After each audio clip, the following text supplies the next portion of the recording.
जीवे मारले आणि जाळूनही टाकले, तेही परराज्यातून येऊन. पण कोणताही पुरावा नसताना पोलिसांनी कसा केला खुनाचा उलगडा? तपासाची सूत्रे वेगाने हलवत 3 संशयित आरोपीत यांना ठोकल्या बेड्या. संशयित आरोपीत यांची नावे: मंजुनाथ सी अरे आली, तालुका अलिकड, जिल्हा बेंगलोर; प्रशांत बटवाल, राहणार बमनिळी, तालुका सिंदगी, जिल्हा विजापूर; शिवानंद बिरादर, राहणार तोरवी, तालुका तिकोटा, जिल्हा विजापूर.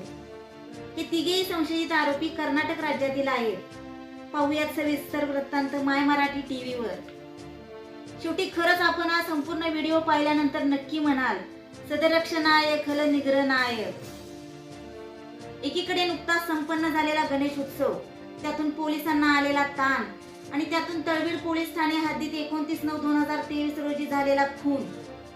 खुनाला वाचा फोडण्याचे काम हे पोलिसांना एक आव्हानच होते, कारण अर्धवट जळालेली बॉडी, सकृतदर्शनी कोणताही पुरावा नाही, पण फक्त एका वाहनात पेट्रोल भरलेल्या पावतीवरून व सीसीटीव्ही फुटेजवरून पोलिसांनी सूत्रे हलवत कर्नाटक राज्यात ठिकठिकाणी जाऊन तपास करत फक्त 48 तासात गुन्ह्याचा उलगडा केला.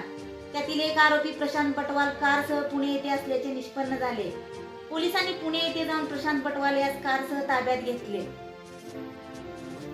सदरची कारवाई पोलीस अधीक्षक श्री समीर शेख, अप्पर पोलीस अधीक्षक श्री बापू बांगर, माननीय उपविभागीय पोलीस अधिकारी अमोल ठाकूर यांच्या मार्गदर्शनाखाली सहाय्यक पोलीस निरीक्षक श्री राहुल वरोटे, पोलीस उपनिरीक्षक सुरेश पिसाळ, तळबीड पोलीस ठाण्याचे police head constable Appa Umbase, police नाईक योगेश भोसले, पोलीस नाईक Kakasaheb Patil, Nilesh Vibhute, police constable Sunny Dixit, police constable Pradeep Patil, police constable Abhay More, police constable Pravin Phadtare, police हवालदार शेडगे, पोलीस कॉन्स्टेबल प्रवीण गायकवाड, श्री संतोष सपाटे, सहाय्यक पोलीस फौजदार, उपविभागीय पोलीस अधिकारी कार्यालय, कराड यांनी केली आहे.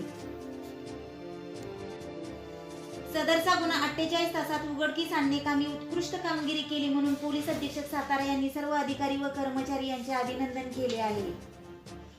पाहुयात कराड येथे पत्रकार परिषदेमध्ये सातारा जिल्हा पोलीस अधीक्षक समीर शेख, सातारा जिल्हा अप्पर पोलीस अधीक्षक बापू बांगर, कराडचे उपविभागीय पोलीस अधिकारी अमोल ठाकूर यांनी दिलेली सविस्तर माहिती. नमस्कार. आपल्या सगळ्यांना आज या ठिकाणी बोलवण्यात आलेलं आहे. तर तळबिडी पोलीस स्टेशन यांनी एक 302चा एक महत्त्वाचा एक गुन्हा डिटेक्ट केलेला आहे. याच्यामध्ये हायवेजवळ एका नालीच्या आत एक अर्धवट जाळलेली बॉडी सापडलेली होती आणि ह्या बॉडी व्यतिरिक्त दुसरा कुठलाही पुरावा त्या ठिकाणी नव्हता. परंतु याच्यामध्ये चांगल्या पद्धतीने तांत्रिक तपास करून आणि सर्व परिसराचा एक चांगला एक तपासणी करून पुरावे शोधण्यात आले आणि त्या पुरावे शोधून हळूहळू त्या सर्व गुन्ह्याचा उकल करण्यात आलेला आहे. त्याच्यामध्ये आता 3 जे आरोपी आहेत ते सापडलेले आहेत, त्यांना ताब्यात घेण्यात आलेलं आहे आणि एकंदरीत त्याच्यामध्ये सर्व जो तपास आहे तळबीड पोलीस स्टेशनचे प्रभारी आहे वरोटे साहेब यांनी चांगल्या पद्धतीने केलेला आहे. त्याचबरोबर यांना योग्य पद्धतीने SDPO अमोल ठाकूर यांचं मार्गदर्शन तसेच ॲडिशनल SP बापू बांगर यांचं मार्गदर्शन या तपासमध्ये मिळालेलं आहे. तर मी आता अमोल ठाकूर SDPO कराड यांना सांगतो की आम्ही थोडक्यात हा जो तपास आहे कशा पद्धतीने केला आहे ते आपल्यासोबत ते शेअर करू.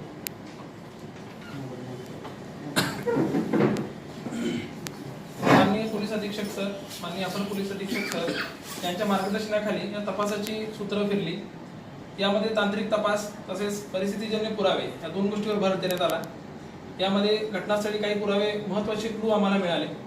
त्यावरून वरिष्ठांच्या आदेशाने आणि परवानगीने 2 तपास पथकं 2 वेगवेगळ्या दिशेने रवाना झाली आणि एकाच वेळेला 2 आरोपी आम्हाला त्यावेळेला नॅप करता आले, पकडता आले. यामध्ये cedar analysis, NPR camera analysis तसेच इतर वैज्ञानिक मदतीने आम्ही या पद्धतीने तपास केला आणि याच्यामध्ये पिन पॉईंट आम्हाला लोकेशन मिळवता आलं आणि त्याच्यामध्ये दोन्हीही टीम यांनी खूप चांगलं काम केलं. PSI पवार साहेब यांनी पुण्यामध्ये जाऊन आणि API वरोटे साहेब यांनी बेंगलोर पूर्ण कर्नाटक परिसर यामध्ये जाऊन पूर्ण वेळ त्याच्यामध्ये तपास केला. याच्यामध्ये जो हेतू होता गुन्ह्याचा तो फार क्रुशियल होता. याच्यामध्ये आर्थिक हेतू होता. जो काही मयत आहे त्यानं 5 लाख रुपये आरोपीला दिले होते आपल्या नोकरीला लावण्यासाठी आणि तो त्याची मागणी करत होता आणि ते 5 लाख रुपये परत द्यायला लागू नयेत असं प्राथमिक तपासामध्ये दिसून येते की ते टाळण्यासाठी त्या आरोपींनी इतर दोघा आरोपींना सोबत घेऊन संगनमत करून जो मयत आहे त्याला आपल्या गाडीमध्ये घेऊन त्यानंतर त्याचा तिथं खून केल्याचं निष्पन्न झालेलं आहे आणि पुरावा नष्ट करण्याचा आणि ओळख लपवण्यासाठी ते बॉडी जी आहे ती जाळण्याचा प्रयत्न वनवासमाची येथे हद्दीमध्ये केलेला दिसून आलेला आहे. ओव्हरऑल हा जो तपास आहे या तपासामध्ये वरिष्ठांच्या मार्गदर्शनामुळे इतक्या कमी वेळामध्ये आणि 2 स्टेटमध्ये हा तपास विखुरलेला होता. तर माननीय पोलीस अधीक्षक सर यांनी ज्या हद्दीमध्ये तपास होता तेथील वरिष्ठ अधिकारी SP सर किंवा इतर वरिष्ठ अधिकारी यांच्याशी सातत्याने फोनवरून कॉन्टॅक्ट करून दिल्यामुळे तिथं तपास करणं फार सोपं झालं आणि त्यामुळं तेथील स्थानिक पोलिसांची आम्हाला मदत झाली आणि त्यामुळे जे आरोपी आहे ते इतर राज्यातील असून देखील ते वरोटे साहेबांनी त्यांच्या टीमना तत्काळ मिळवणे किंवा त्यांना ताब्यात घेणं शक्य झालं. यापैकी एक आरोपी जो आहे त्यांनी मयताला जाळताना त्याच्या हाताला आणि पायाला भाजल्याच्या खुणा आहेत आणि त्यामुळे डॉक्टरांच्या सल्ल्यानुसार त्यांना सिव्हिल हॉस्पिटल सातारा येथे रेफर करण्यात आलेले आहेत. बाकी दोन्ही आरोपी अटकेत आहेत आणि दोन्ही आरोपींना PCR मंजूर झालेला आहे आणि या PCRच्या दरम्यान अधिक माहिती किंवा अधिक काही मोटिव्ह आहे का हे देखील आम्ही तपासात निष्पन्न करत आहोत. जो आरोपी ज्याच्या हातापायाला लागलेला आहे तो प्रशांत बटवाल राहणार विजापूर. त्यानंतर जो मेन आरोपी आहे मंजुनाथ जो मयताचा रिलेटिव्ह आहे तो आहे मंजुनाथ C तो राहणार बेंगलोर. आणि तिसरा आरोपी जो आहे विजापूर मधला शिवानंद बिरादार हा तिसरा आरोपी हा आज अटक केलेला आहे. अशी 3 आरोपींची नावं आपल्याला आढळून आलेली आहेत. आपण सातारा जिल्ह्यातली जर परिस्थिती पाहिली तर विशेषतः चालू वर्षामध्ये एकही खुनाचा गुन्हा कुठलाही आमच्याकडं अनडिटेक्टेड नाही आहे आणि त्या पार्श्वभूमीवर खुनासारखा जर गुन्हा असेल तर निश्चितपणाने त्याची ग्रॅव्हिटी जास्त असते. आणि ज्या दिवशी गणेश विसर्जन पूर्ण झालेलं आहे त्याच्या रात्री हा प्रकार घडलेला होता आणि बॉडी अशा अवस्थेत मिळालेली होती की ती कुठंतरी दुसऱ्या एखाद्या ठिकाणी मारलेलं आहे असं लक्षात आलं आणि ते दुसऱ्या एखाद्या ठिकाणी विल्हेवाट लावल्याच्या अनुषंगाने आणि जळालेल्या अवस्थेत अर्धवट जळालेल्या अवस्थेत मिळालेली होती.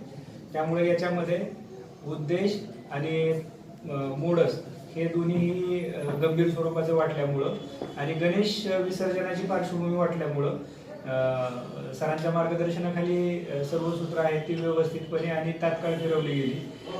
रात्रीच्या विसर्जनाच्या बंदोबस्तानंतर सर्व अधिकारी आणि कर्मचारी तिथं मेहनतीला लागले.